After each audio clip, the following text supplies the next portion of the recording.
Recently divorced from Eminem for the second time, Kim Mather sat down exclusively with 2020 to set the record straight on her wild bad girl image and her near 20-year love-hate relationship with Eminem.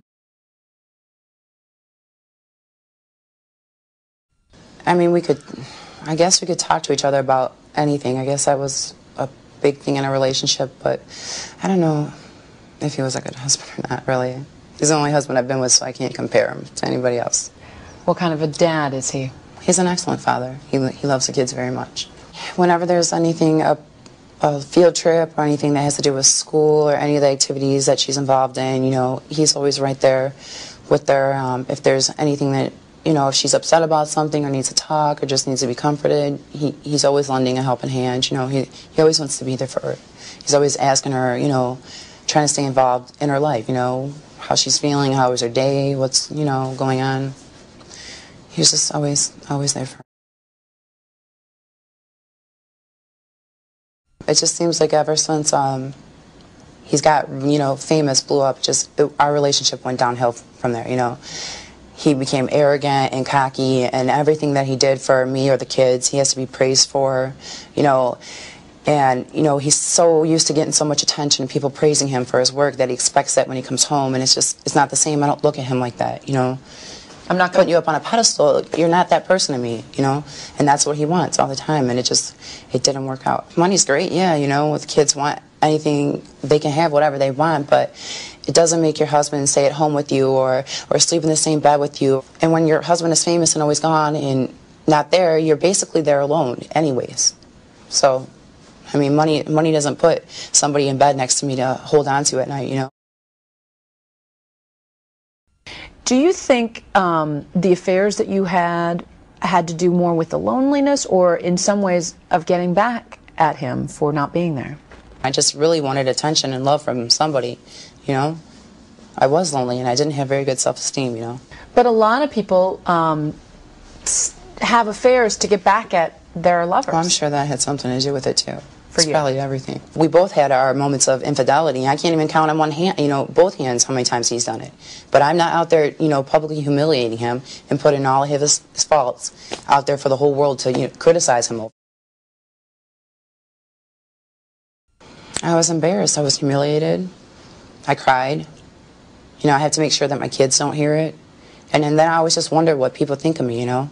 You know, it's not a good feeling. What made you cry?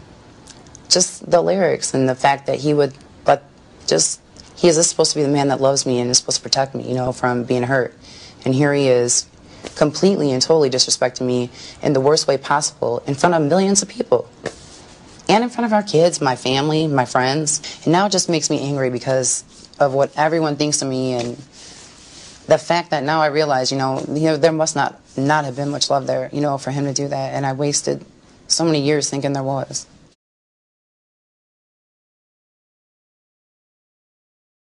I had went with my sister and some friends and had asked him before we went to the show if he was going to perform that song.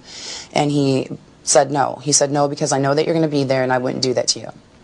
And I was there in the middle section on the main floor, and sure enough, he decided to do that song and not only perform the song but use blow-up dolls to reenact like me being choked and just disrespectful things to the blow-up doll, and then threw the doll into the crowd. Like, for him to do that in front of thousands upon thousands of people, knowing that I'm out there and just watching everybody else sing the words and laughing and jumping around in like approval of I couldn't take it. I don't know. That's complete spite. I mean, especially knowing that you're going to be sitting, you know, in the front row right there. And I immediately left after that. You know, I got into a car accident on the way home. I was so upset.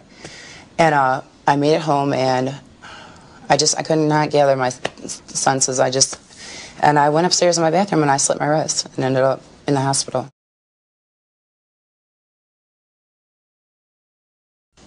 Especially their father, you know, somebody who is supposed to teach them respect and I don't know, I don't appreciate what he's written in the songs about me. I don't appreciate them being played around our children, and I'm sure it doesn't set a good example for him, especially, you know, letting them believe that it's okay for a man to disrespect you like that in any way is not acceptable to me. So tell me how you guys got back together. So you said you went into rehab, and you were away from the kids. And at that point, where did the kids end up? How did the kids? The kids were with Marshall, and he had full custody.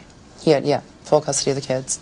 Did his parenting draw you to him at all? No. Did his being responsible, though, while you were away, make you admire him a little bit? Yeah, I mean, I was grateful, you know. I would thank God that he was there, because, you know, I don't know what would have happened to the kids, you know. And yeah, I'm very grateful, you know. And he was very responsible and very loving towards the kids, you know. And when you got out of rehab, what happened? I came home from being incarcerated in rehab, and he had asked me to stay a few nights at the house so I could be with the kids, and a few nights turned into a few weeks to a year. So I was home actually 2 years before, I mean, well, a year and a half, almost 2 years before we got married.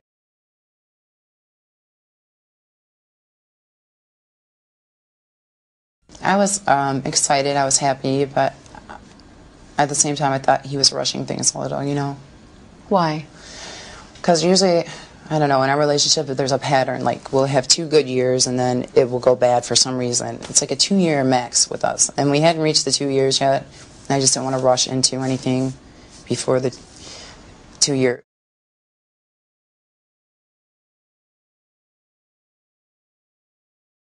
What was the second wedding like? It was rushed, and I didn't want to get married.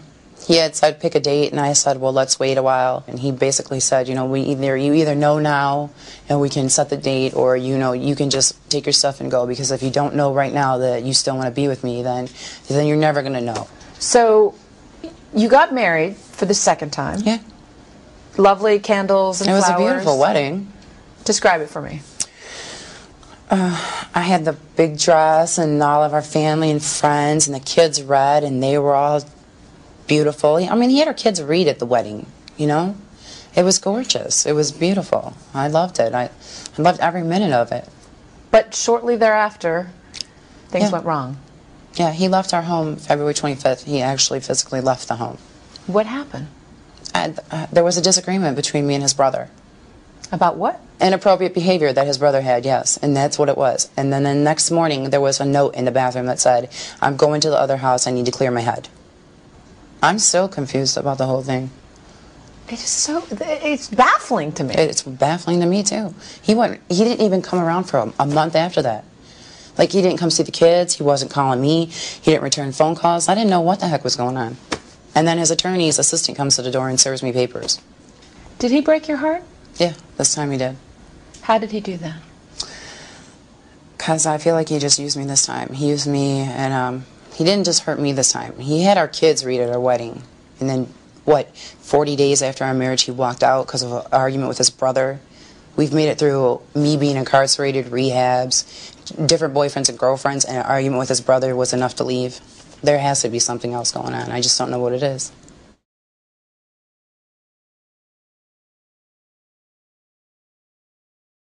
I've never went public with anything personal of his. I was always I didn't want to, because I always thought in the back of my head, I know we're going to get back together, and if I do or say anything, you know, for the world to hear or to know, I was afraid that, you know, he wouldn't be able to forgive me for that, and that we wouldn't be back together. And I always held on to that and never wanted to ruin that. And now? Now I know that it was not meant to be, and I don't have feelings for him like that anymore. In a statement to 2020 released through a spokesperson, Eminem says, "For the sake of our children that we raise together, I have made a decision to not participate in matters such as this."